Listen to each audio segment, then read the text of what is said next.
Siap, 86 komandan. Baik, rekan-rekan media, siang hari ini kita melakukan rilis ada pengungkapan kasus narkoba yang berhasil diungkap oleh jajaran Sat Narkoba Polres Tasikmalaya Kota dalam kurun waktu 2 minggu. Jadi ini yang kita ungkap adalah kasus selama 2 minggu.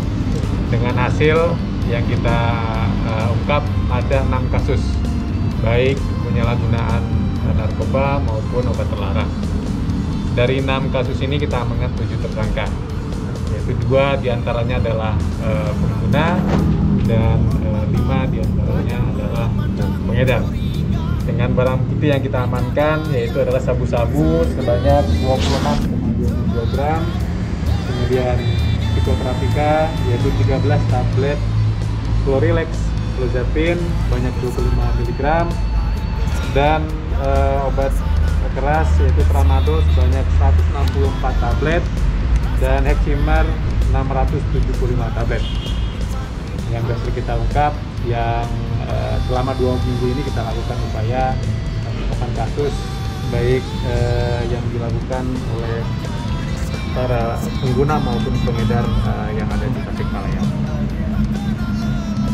Ini rata-rata para tersangka yang tertangkap ini dari kalangan apa? Ya, ini dari berbagai macam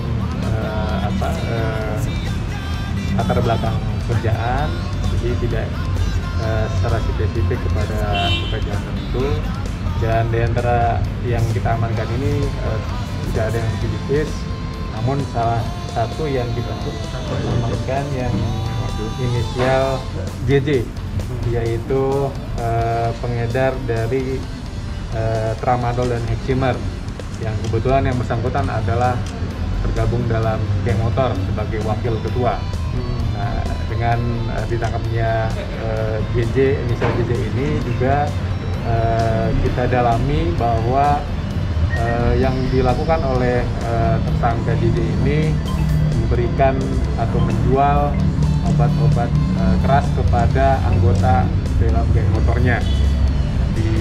Berdasarkan pengakuan dari tersangka bahwa mereka atau anggota yang tergabung dalam geng motor tersebut membeli pada tersangka per 3 butir 10.000. Jadi memang ini untuk harga cukup terjangkau bagi para anggotanya, sehingga ini banyak dikonsumsi dan menimbulkan efek, salah satunya adalah muncul keberanian. Sehingga kita tahu bagaimana beberapa aksi yang terjadi selama 2020 yang lalu juga kita ketahui terjadi kekerasan yang dilakukan oleh beberapa geng motor yang juga diamankan dan berhasil diungkap oleh jajaran Satreskrim Tasikmalaya Kota. Beberapa diantaranya menggunakan juga obat-obatan sebagai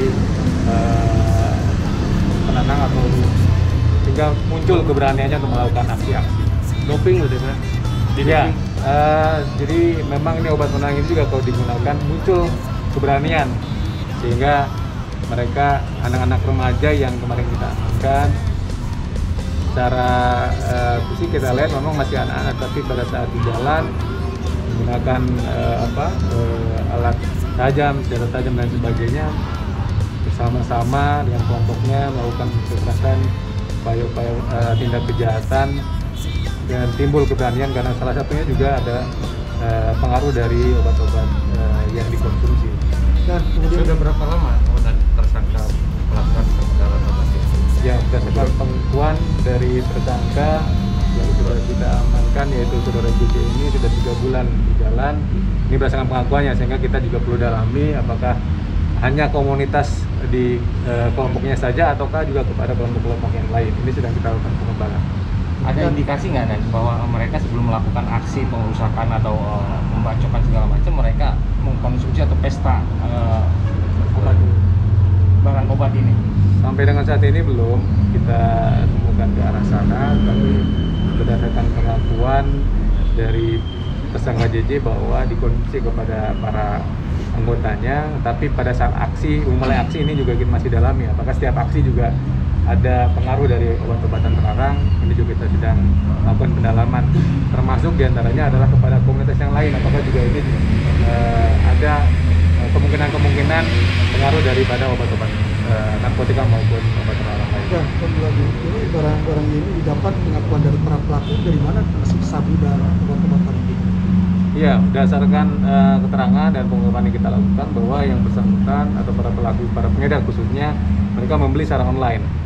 Membeli secara online yang komunikasi menggunakan handphone atau dengan WA. Mereka dikirimkan barangnya dari beberapa kota, misalnya di Jakarta, mengirimkan ke Tasik, kemudian dari Tasik ini kan mereka mengedarkan kepada beberapa pengguna dan konsumen yang lain. Kalau jejak rekam ini bisa ditemukan nggak terus diselidiki oleh pihak narkoba atau satuan pengamanan sendiri? Ya, ini kita tentunya bekerja sama dan berkoordinasi juga dengan BNP, termasuk dengan BNN, bagaimana jaringan ini kita juga bisa akan telusuri dan kita ungkap, karena memang ini pengiriman juga dari beberapa kota di luar dari kota Tasik, sehingga kita lakukan upaya-upaya untuk penyelidikan lebih lanjut untuk pengembangan kasus. Maka nanti memang ini bisa kita ungkap sampai dengan penjual yang ada di Jakarta dan beberapa kota yang lain. Ada nggak rencana dari pihak kepolisian untuk memeriksa melakukan penyelidikan terhadap jasa penitipan surat atau apa dan sebagainya? Ya, tentunya memang biasanya ini dikirimkan juga melalui jasa pengiriman, sehingga perlunya mungkin dari pihak jasa pengiriman juga melakukan kontrol terhadap barang-barang yang dikirim dengan pengirim atau alamat pengirimnya juga harus secara detail. Barang-barang yang mungkin dicurigai juga mereka juga melakukan screening, sehingga pada saat pengiriman barang sudah bisa minimal diketahui kira-kira alamatnya apa, barang yang dikirimkan jenisnya apa. Secara prosedur juga kita akan coba himbau kepada para pelaku usaha khususnya di bidang jasa pengiriman. Mungkin saja nanti kalau memang jasa pengirimannya mengarah kepada banyaknya jasa pengiriman di dalamnya tertentu, nanti juga akan lakukan upaya-upaya untuk mengimbau supaya melakukan screening lebih ketat dan prosedur yang lebih ketat terhadap jasa pengiriman barang-barang. Tersangka ini mengharuskan nggak anggota komunitas untuk membeli barang itu? Tidak ada keharusan dari keterangan dari pelaku yang kita amankan, hanya disampaikan kalau yang mau silakan, tapi tidak ada kewajiban untuk tersangka. Tapi juga ini kita akan berdasarkan pengakuan tersangka saja, tapi nanti kita juga pengembangan terhadap para pengguna dan komunitas anggota yang ada dalam komunitasnya, apakah juga ada unsur pemaksaan terhadap penggunaan narkoba ini. Dan mengingat salah satu tersangka merupakan wakil ketua anggota geng motor di Tasikmalaya ini, ada kemungkinan nggak indikasi bahwa dia juga menggunakan anak buahnya anggotanya untuk mengedarkan pil-pil obat seperti ini? Sampai dengan saat ini keterangannya hanya yang bersangkutan yang mengedarkan, jadi belum mengarah kepada memerintahkan kepada anggota-anggotanya untuk menjual kembali. Sampai dengan ini baru hanya mereka menggunakan saja dan berdasarkan penjualan yang diberikan oleh wakil ketua yang kita amankan. Pasal-pasal yang dikenakan yang pertama. Ya, pasal-pasal yang kita kenakan khusus untuk narkotika yaitu sabu-sabu kita kenakan pasal 112 ayat 1 dan 114 Undang-Undang 35 2009 tentang narkotika. Kemudian untuk yang obat-obat keras kita kenakan pasal 196 dan 197 Undang-Undang 36 2009 tentang kesehatan. Itu nanti pasal yang kita kenakan dengan ancamannya pidana penjara 4 tahun sampai dengan 12 tahun dan denda 800 juta sampai 8 miliar. Kemudian untuk undang-undang kesehatan maksimal ancaman pidananya ada 10 tahun penjara dan denda 800 juta sampai dengan 8 miliar.